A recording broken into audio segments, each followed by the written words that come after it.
I saw Joker 2 and I have thoughts. This basically follows Arthur Fleck, who after getting incarcerated for killing actually six people, he is on trial for those murders, and while at Arkham and meeting with his lawyers and everything, he falls for Harley Quinn, essentially a psychotic person who is obsessed with the Joker, and they go on a weird journey. The Joker's rise to fame starts to begin, and he begins to question, is being a Joker even worth it? Like, sum up of my thoughts of it, it's not good.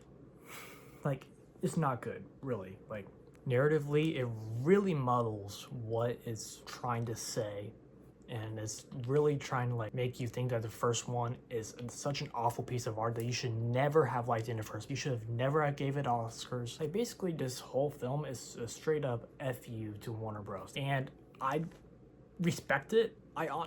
I honestly somewhat respect it, but I'm still pissed off because I paid money to see this. I'm someone who didn't hate the Joker film, and you can still like condemn the whole incel toxic fandom behind Joker without like fully turning your back on everyone that thought your movie was okay. Like that messaging really didn't work with me. It's honestly just kind of a boring movie. Like, nothing like truly happens. Like, we kind of just go through scene to scene, and it's very like lucid almost, as everything is kind of just stitched together, very roughly stitched together.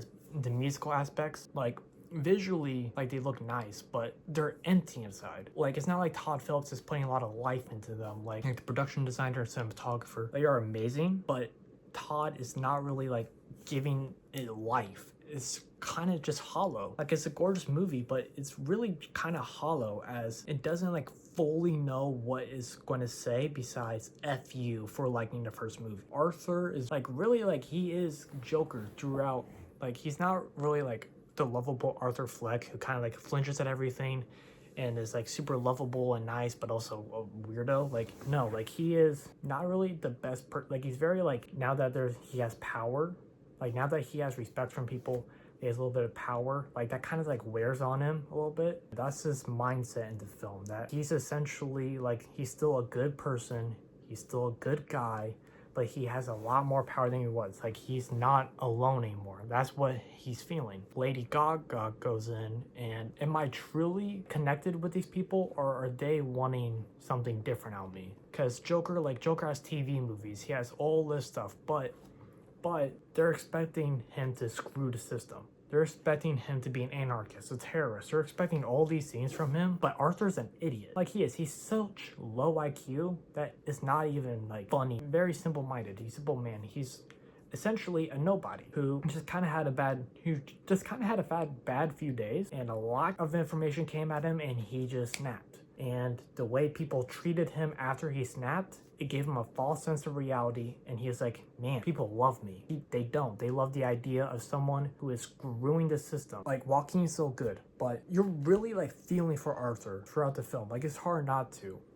But in this film, like, I just kind of feel disconnected to him. He is a little bit more of an asshole. He is a little bit more of this, and they don't really play with that as much as I wanted them to. Like, he's just kind of a dumb asshole, and I don't really want to see that. Lady Gaga, that kind of leads me to Lady Gaga also, I guess.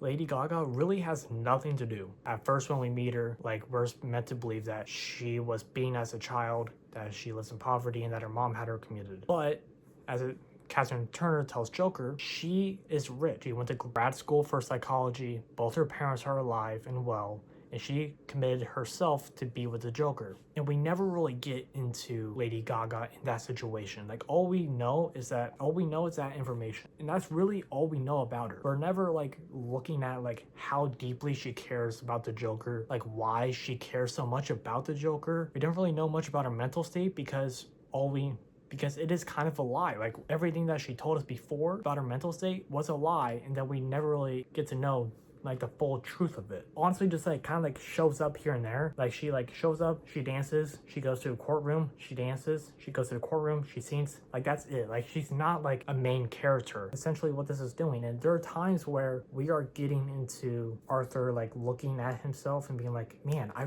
shouldn't be doing this. Or the court is saying like, oh, you know, he's a virgin, he didn't really have that many relationships, and he turns on the Joker persona, and he gets a little bit wild, and people love it. And like, But then like he's like starting to develop and develop. He's like, I don't want to be the Joker. I don't want to be known for this only. This isn't for me. Like this was closer to getting to the right message than what the previous one was, but it doesn't do it. Like it was like closer to getting to the finish line of the message that it should be saying about mental health and this kind of character study, but it really is. I feel like there was a good idea here somewhere. I felt like the vision was there, but at the same time, it's such a hollow exercise that I don't think is really worth your time. Joker 2, 2 stars.